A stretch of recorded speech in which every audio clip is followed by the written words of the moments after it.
After a 33-year leave of absence from his alma mater, I am pleased to present to you Dr. William Gates.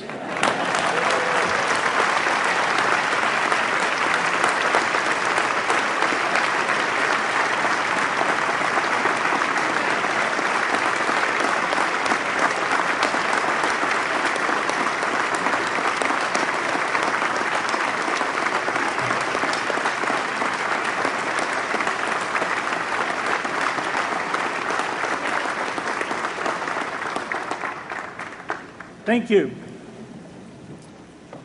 President Bach, former President Rudenstein, incoming President Faust, members of the Harvard Corporation and the Board of Overseers, members of the faculty, parents, and especially the graduates.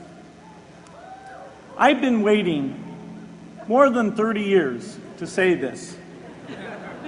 Dad, I always told you I'd come back and get my degree.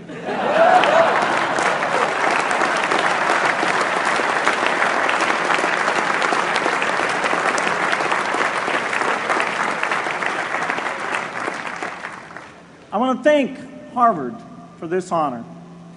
I'll be changing my job next year, and it will be nice to finally have a college degree on my resume. I applaud the graduates for taking a much more direct route to your degrees. For my part, I'm just happy that the Crimson called me Harvard's most successful dropout. I guess that makes me valedictorian of my own special class. I did the best of everyone who failed. But I also want to be recognized as the guy who got Steve Ballmer to drop out of business school.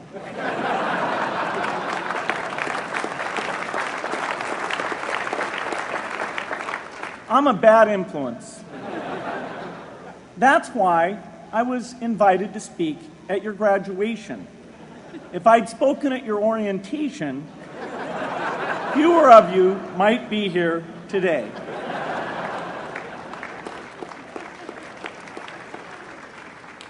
Harvard was a phenomenal experience for me. Academic life was fascinating. I used to sit in on lots of classes that I hadn't even signed up for. And dorm life was terrific. I lived up at Radcliffe in Currier House. There were always a lot of people in my dorm room late at night discussing things because everyone knew that I didn't worry about getting up in the morning. That's how I came to be the leader of the antisocial group. We clung to each other as a way of validating our rejection of all those social people. Radcliffe was a great place to live.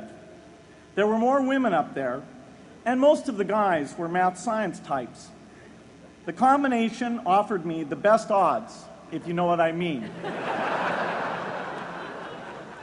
That's where I learned the sad lesson that improving your odds doesn't guarantee success.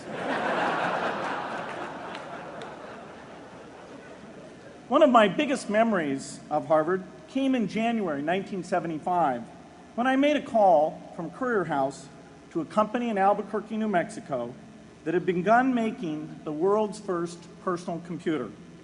I offered to sell them software. I worried they would realize I was just a student in a dorm and hang up on me. Instead, they said, "We're not quite ready. Come see us in a month," which was a good thing because we hadn't written the software yet.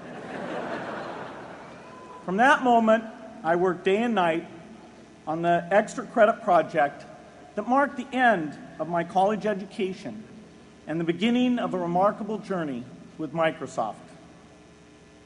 What I remember above all about Harvard was being in the midst of so much energy and intelligence. It could be exhilarating, intimidating, sometimes even discouraging, but always challenging. It was an amazing privilege, and though I left early, I was transformed by my years at Harvard, the friendships I made, and the ideas I worked on.